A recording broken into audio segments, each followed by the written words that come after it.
Cette semaine, pour les mathématiques, on va découvrir une nouvelle notion. Alors, suivez bien avec moi les enfants. On va compter d'abord ce qu'il y a à l'intérieur des cercles. Alors là, nous avons des carottes. On va compter ensemble les carottes. 1, 2, 3, 4, 5, 6, 7.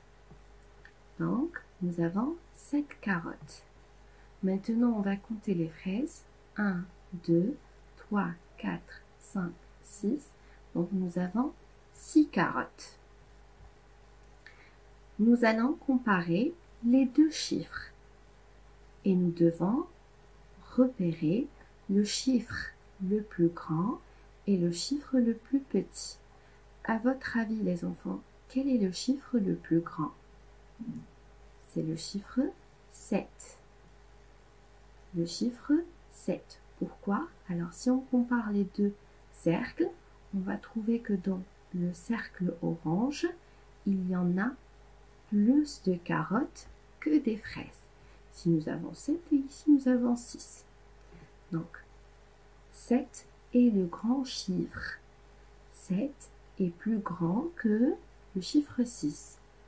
Et comment est 6 par rapport à 7? Donc, 7, plutôt 6, est le chiffre le plus petit. 6 est plus petit que 7. Alors là, nous avons deux signes. Deux signes qui vont nous permettre d'identifier le chiffre le plus grand. Alors, regardez, ces deux signes sont composés de traits obliques. Alors, le premier trait oblique et le deuxième trait oblique.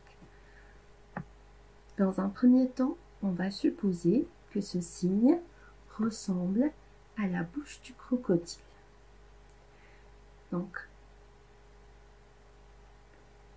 toujours, le crocodile voudrait manger le chiffre le plus grand. Le chiffre le plus grand, c'est ce que le crocodile préfère manger.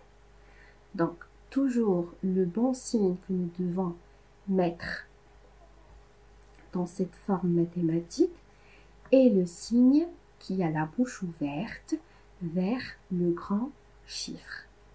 Donc, ici, le grand chiffre, c'est 7. Donc, lequel des signes je vais laisser les enfants? Est-ce que c'est le premier qui regarde vers le grand chiffre ou bien le deuxième qui regarde vers le plus petit chiffre? Bien évidemment, je vais laisser celui-là et je vais supprimer celui-là.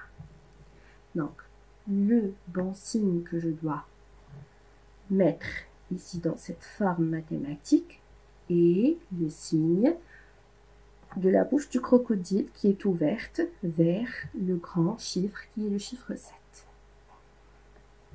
Passons maintenant à un deuxième exemple pour mieux comprendre.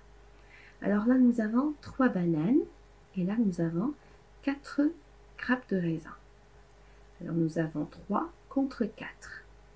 À votre avis, les enfants, quel est le chiffre le plus grand? Alors, le chiffre le plus grand, c'est le chiffre 4. Et quel est le chiffre le plus petit? C'est le chiffre 3.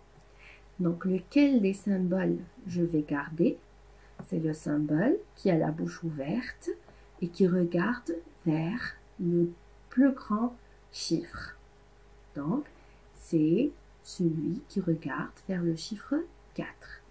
Donc, je vais supprimer celui-là et je vais garder ce signe. Vous avez compris?